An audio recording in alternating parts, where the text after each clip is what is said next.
Welcome to the Author to Authority podcast. And today we are going to talk about some hidden gems in your analytics that you may not even know about that's going to help you increase your business.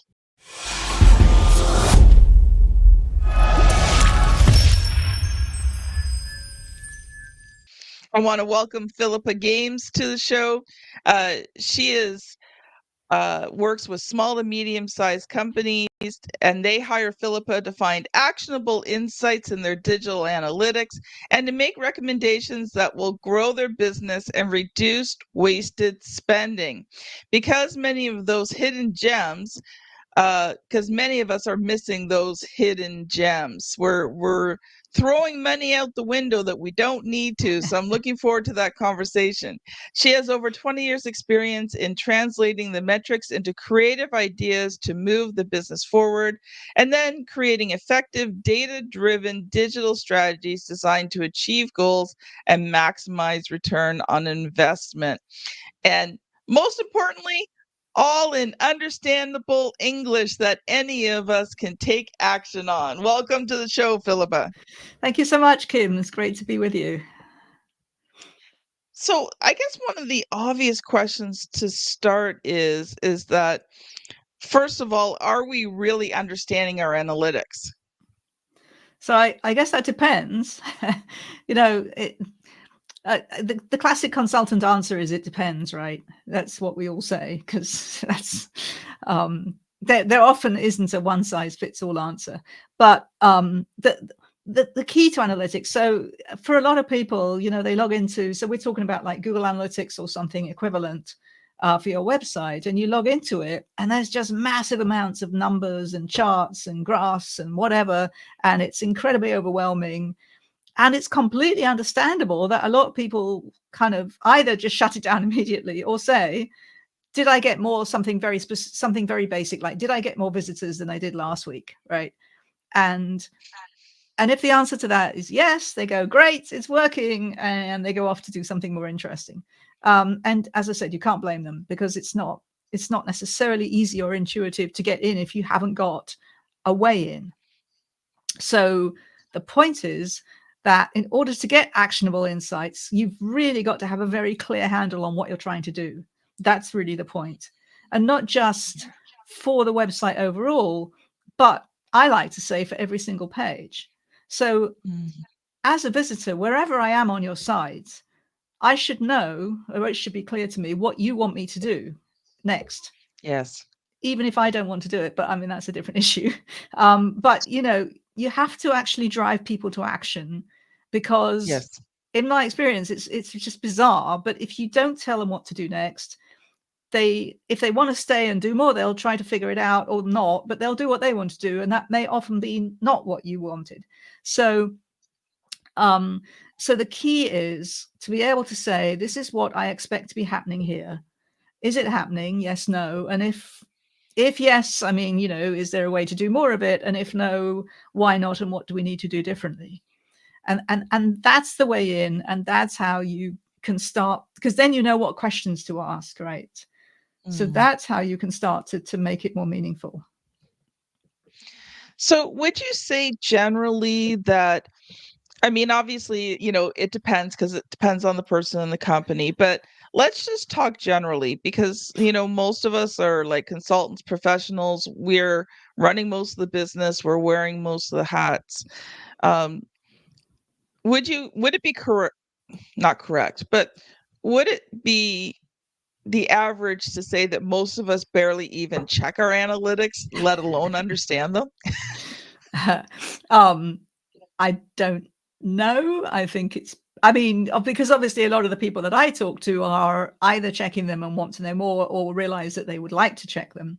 So, of course, I don't personally necessarily hear from the people who don't care. And to be very fair, there are people who say, look, I've got masses of business. I'm doing incredibly well. My website is there because, you kind of have to have a website, but I really don't care because I don't need it.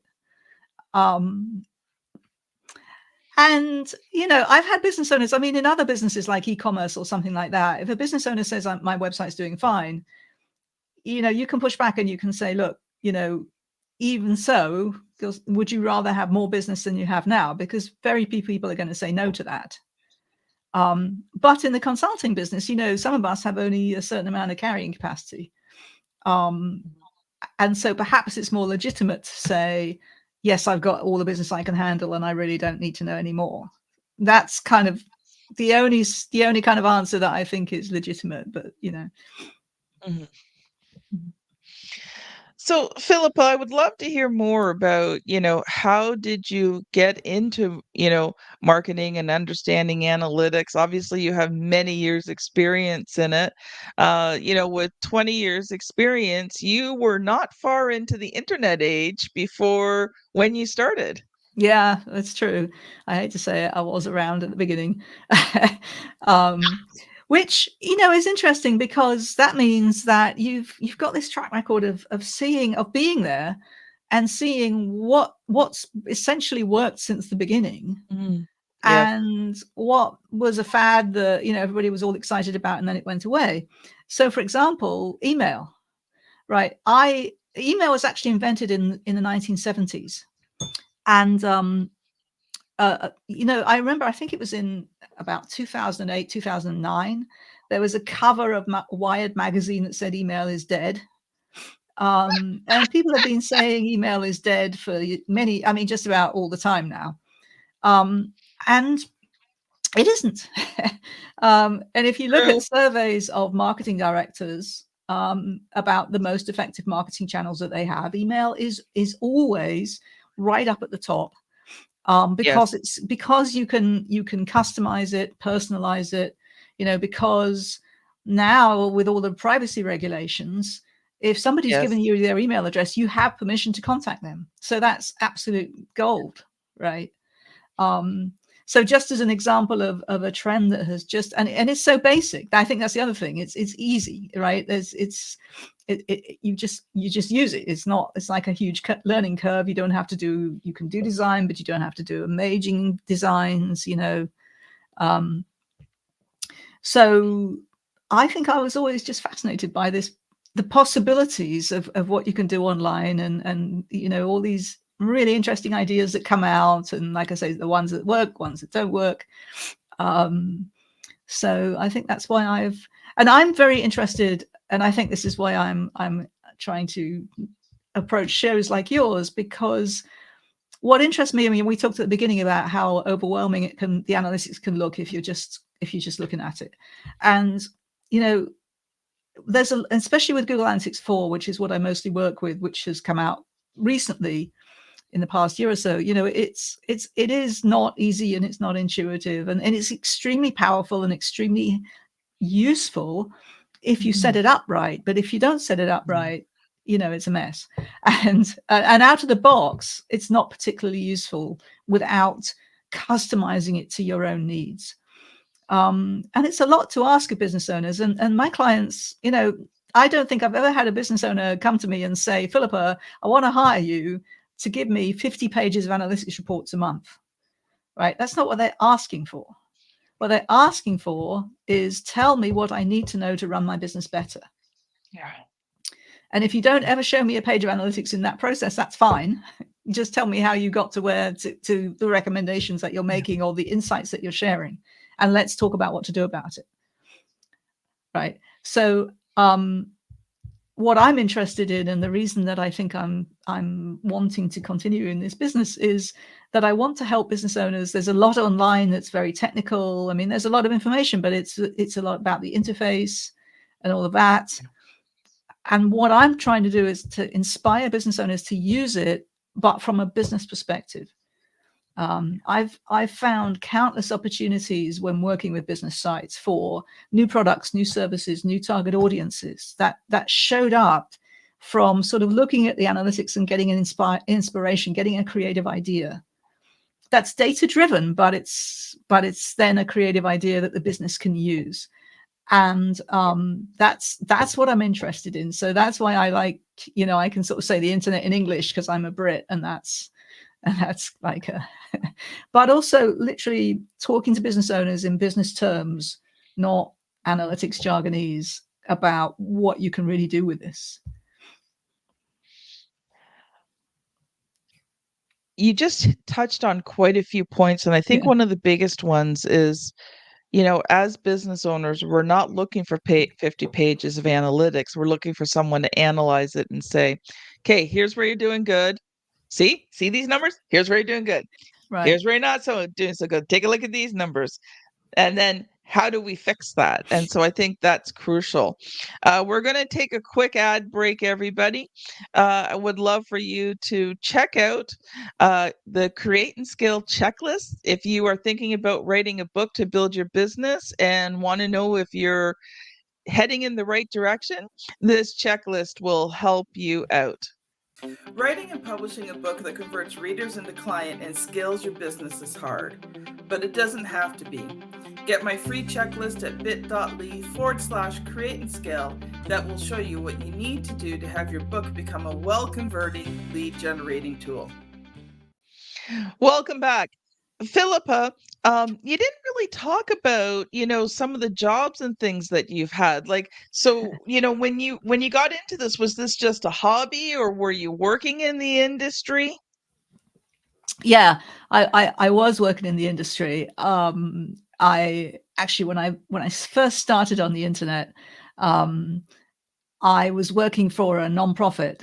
So I came to the US, and I was working for a nonprofit. I was actually living in Chicago at the time. Now I'm in California, which is warmer.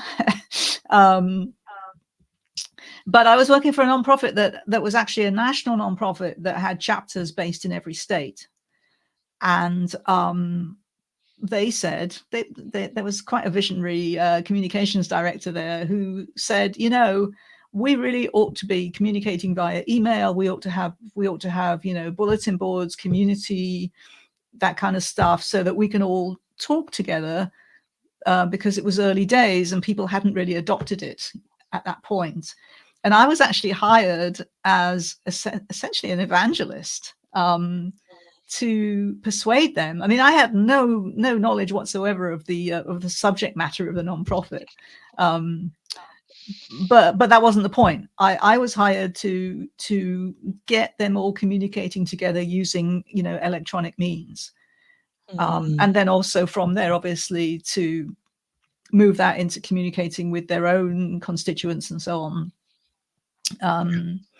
And it was very interesting because it was early days. There were people who were, it's typical, right? There are your crazy early adopters who love the whole thing and they can't wait to do more and more. And then there were the over my dead body people. And there was, and it's funny now. I mean, we look back and it's like, wait, there were people who said over my dead body about using, building community online. But there were, well, I like picking up the phone and I like sending faxes and, but the so internet's not staying. yeah, right. So that was kind of how I got into it. And then I just got the bug. And as it developed, I find it very, very interesting because it's like the intersection. I mean, one of the things that I talk about, I also do some speaking and coaching and so on. And one of the things I talk about is how to create effective emotional connections with your visitors, because that's how we all sell, right? If we don't have an emotional connection, which A means we like the person we want to do business with, and B, we trust them. We think they produce what we think they're going to say. They do what they're going to say they're going to do. They're ethical. They're authentic, right? How do you do that in an online environment? And I think that's a very interesting question that I like to talk about. So that's kind of where I find the interest and the inspiration. It's funny. I remember the first time I heard the word email. A friend of mine, uh, I was at his place, and I mean, I'd been around computers since the 70s. My dad was in computers right at the very beginning. I actually had a computer in my house in the 70s. Wow. So, computers were not new to me at that point.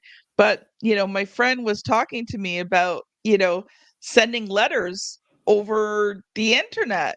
I mean, at this point, you could barely get a website to load. Like, Right. Right. you had the, the dial-up phone. You had to put the phone on the thing, and the website would just Oh kind of yeah. Right. load one Okay, line. we're dating ourselves now, Yeah. But my friend said, talk to me. And I'm like, really? Like, that's incredible. And he's like, you want to come over and see it? So yes, I went over to his place and he showed me this email. He was emailing somebody. I can't remember where it was, but like we were in sort of Toronto, Ontario, and he was mailing somebody in another country. And I'm like, that is amazing. Like I was sort of immediately hooked. Now, I don't think I kind of got an email address till later on because we moved to a very rural area, so we barely had internet to begin with. But definitely once I could, I was like, oh, I like this email. Now I get thousands a day. Sometimes I'm like, oh my God, one more email. But I actually, to that point, remember a story that proved to me very early on about the power of it. So somebody I knew, unfortunately, had a baby who was born with a very, very rare brain condition. And the doctors, I was living in Chicago at the time, really didn't know much about the condition. And I was online. I'm an information scientist by training, so I was researching and I came across a forum where there was a Japanese doctor who actually was an expert in this condition, and I was able to put them together. And without the internet, that would have been even back then in the early days. That was something that you couldn't have done before. And Yeah. that's when you start going, boy, this is powerful, when it's used for good. Now, these days, we also know that unfortunately, there are some very dark sides of the internet and social media, which is very concerning. But yeah. So let's switch to some of those hidden gems. So I know you've got a Yes. few that you want to tell us about today. So I'm going to let you use loose to talk about those, and then I'll ask you a few questions. So the folks we're talking to today are consultants, coaches, authors, right? So people who sell expertise, right? Yes. So in order to sell expertise, a lot of the time, I mean, you have to demonstrate your expertise on your website. So you have to have some content. And if you have a lot of content, one of the things that you really should have, is a search engine that's actually on your own site. So this is for people to find stuff on your site once they've arrived at your site. And then you can link up that search engine to analytics. So now you can tell what search terms people are putting into your search engine, which is telling you what people who come to your site are looking for from you. That is a gold mine, because it tells you what words, what language do they use to describe what they expect to find from you. And that can sometimes be different from the words that you use, especially in industries where there's a load of jargon or, kind of insider terminology that the general public might not know. So, and if you find that, they're using sort of very lay terms for something that you've got a business term for example, you've got to promote those lay terms. You've got to go out and do SEO and have content using those terms in order to attract those people who don't yet know your language. Secondly, it can tell you what people are looking for that perhaps you don't have yet, but they clearly expect you to provide. And you can look at that and say, is there anything here that, well, here's an idea, that we could provide. So it's market research for new products and services. Now, I mean, I work with B2B clients and we've created new products around that. But in the information space, well, here's one of my favorite stories. So I worked with a lawyer. So she was an employment lawyer, but she didn't do litigation. What she did was training for large Silicon Valley companies in how to prevent employee lawsuits. So, how to get ahead in terms of like protecting against sexual harassment suits and that kind of stuff. And she had a ton of content on her site about all this stuff. And we looked at the internal search results and we realized that a lot of people coming to her site were not the corporate people that were going to hire her, but employees saying, I think I'm being sexually harassed. What can I do? Or I think I should be getting overtime and I'm not. What can I do? Right. Or I think I've been unfairly terminated. What can I do? And so these individuals were never going to hire her main business. That's not what she did. But what we did was to create a load of ebooks at kind of impulse buy price points. So I think the one about am I being sexually harassed was about $15, $20, something like that. And the selling of it, I mean, obviously she's practicing in California, and so it had all sorts of legal disclaimers on it. This is not legal information, but a lot of what people think is sexual harassment isn't. And so before you hire an expensive lawyer, get this inexpensive ebook and see if you might have the makings of a case. And we created a load of those, and we also created some guides for businesses and so on and so forth. And of course, the beauty of an ebook, which is this is applicable hopefully to a lot of people in your audience, like for their own expertise. The beauty of ebooks is and you can charge for them if you do a lot of research, and you don't have they can be more than $20 if there's more value. But it's self-fulfilling. Once you get it up and running, it just runs. And they made, several $1,000s on the side every month for this business. So without any further input from the business, right? Yeah. So for people who produce information, I still think that information products are really worthwhile. And as I say, your that search engine was what triggered it, because we realized, and we wouldn't have known without the information about what people were looking for. And you can't tell that if you don't look at the analytics. So that's the kind of thing that I'm talking about. So let me just ask you sort of a techie question, because I'm that kind of way. How would you connect a search engine? Let's say you have a WordPress site. Is there like a plugin, or how does that work? Or is it something you have to have something custom designed? Is it expensive? Yeah. So I mean, there are a lot of plugins, and then the analytics can pick those up, and you just sort of you tell it what I don't want to get too techy, but there's a search string. So if you look at when you do a search on a website, if you look at the URL of what you get back, there's a question mark, and then there's something, and then there's kind of your search terms. And that's what it works on. So that question mark then tells it the next thing is a search term, and that's what shows up in the analytics. And from there, it will tell you whether or not people found something and went to another page. It will also tell you about search terms that they put in that they can't find anything. And by the way, that's another really interesting area. When somebody puts in a search term on a website and they get, sorry, nothing, the typical response is no results found, please try again. Like it's your fault. You did something wrong, right? Why is it your fault? You're the one telling them what you need. And again, I always feel like there's a better way to handle that, because you can design the search results page. So, I'm sorry we didn't find that. For example, here's an email link. Send us your question, right? Yes. So just so that you're not effectively slamming the door in their face and making it their problem, which is really not good customer service. Right? True. Philippa, we're going to switch over here to your book. Now, you told me that you've written this a while ago, but it's still pretty there. So first of all, tell us the name of the book and give us a quick synopsis of what it's about. My book was actually one in a series. So the series was called 42 Rules. I don't know if you remember The Hitchhiker's Guide to the Galaxy, but there are 42 rules, right? The magic number is 42. So there was a whole series of these books, and mine was called 42 Rules for a Website That Wins. My domain is websitesthatwin.com.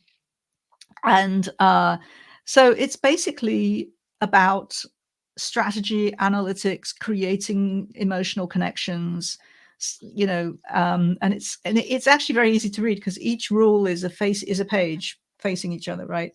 So you can just dip into it. It's not a sequential rule, read page 1 through X, and it's not very long because it's only 42 rules.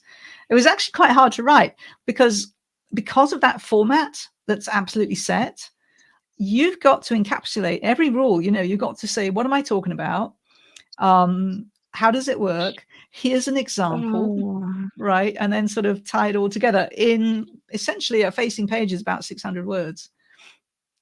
And it's actually often a lot easier. I'm sure people will resonate with this. It's a lot easier to write a lot more words than to get all that done in a really concise but effective way in 600 words. Oh. It's funny, as a writer, now I'm not a website writer per se, but some of my clients have sometimes said, Kim, can you help us fix up the wording on our website? Right. And so I'll take a look at it and, I have some suggestions, at least some things. Short form writing drives me nuts. I am a long form writer. Like, don't give me 100 words, man. That's like torture. Like I want thousands of words, and I've come to realize that. So I don't do website content very often because it's just I don't like it. It's not my thing at all. Right. So Philippa, I'm going to ask you the question that I ask every author that comes on the show. So are you ready? Yeah. What was the good, the bad, and the ugly about writing, editing, and publishing that book? I was very lucky. I got invited to contribute to the series, and it's print on demand, and which is great because for me, in digital marketing, everything changes every day. You never know what's around the corner. And so to go through a traditional publishing process where it takes a year after you've written it for it to come out, it's just not feasible. It wasn't going to work. Stupid. So the print on demand was fantastic. And the other thing that was absolutely fantastic, I still am blown away by this. I got some amazing endorsements for this book. My book was endorsed by Guy Kawasaki, which I'm incredibly proud of, and also endorsed by a guy called Vince Cerf, who, I don't know if you've heard of Vince Cerf, CERF. He's actually one of the official fathers of the internet. He was the guy who invented TCP/IP, which is the protocol that gives us IP addresses. So, he can literally say that he's behind the technology internet. And I met him when he was speaking at a conference or a meeting, and he's such a gentleman. And when it came to get endorsements, I can't believe that I actually have a motivational story because I'm a digital marketing speaker. But, I thought, who in my wildest dreams would I like to endorse my book? And those were the top 2 names that I came up. And I'm talking about wildest dreams, right? Those are big names. And I thought, that must be, well, who am I kidding? Like, then, it's never going to happen. But I had also met Guy Kawasaki at some speakers meetings, that he used, and we'd had some conversation. And so I just thought, if you don't try, for sure you won't get them. And so I contacted them, and Guy Kawasaki told me afterwards that he was actually about to go on holiday, and he decided for some reason that he'd take a quick look at my book on the beach. So I got really lucky because I believe he gets asked for at least 80 endorsements a month, and he's obviously not going to do that many of them. So I have to say to everybody, I think I love being able to say that. Do that. I mean, think about who in my wildest dreams would I like to get to endorse my book, and try it, because you never know. And I got some other great endorsements too. And then, I think that the struggle of it was what we just talked about, was the constraints of the format. But on the other hand, it was very challenging, but it was a good challenge, to be able to get to write really, really concisely and still get your point across. Love it. Love it. Philippa, we are pretty well out of time. You have about a minute to share a final thought. And then for those who have enjoyed this conversation, how can they connect with you? Yeah. So, analytics can tell you a lot. And like I say, they can give you lots of business ideas. And I'd be more than happy to connect with anybody who'd like to chat with me. I do have a complimentary 30-minute consult if you'd like to sort of kick some stuff around.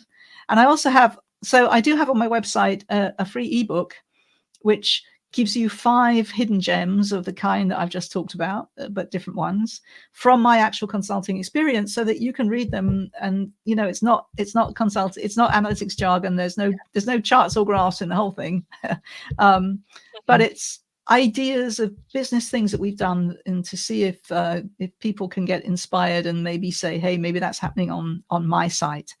And so if you'd like to come and pick up that book, that's absolutely free, and you're welcome to do that. So my website is websitesthatwin.com. And Kim, I'm sure that you'll put that in the show notes, right? And Yes. and I'm also happy to connect with people on LinkedIn. And Kim, I'd like to turn it on you and just say, okay, what one thing did we talk about that really struck you?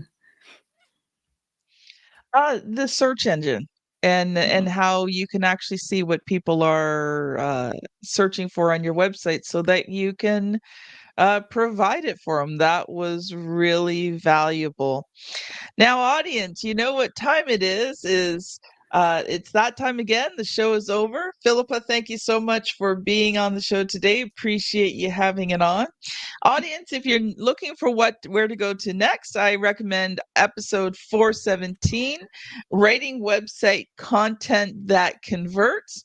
If you're watching this on YouTube, you know that my daughter puts the thumbnail somewhere here on the screen for you to click on. If you're on your favorite podcast app, you're going to be scanning back about 20 episodes. Thank you so much for listening today, and we'll see you on the very next episode. Bye now.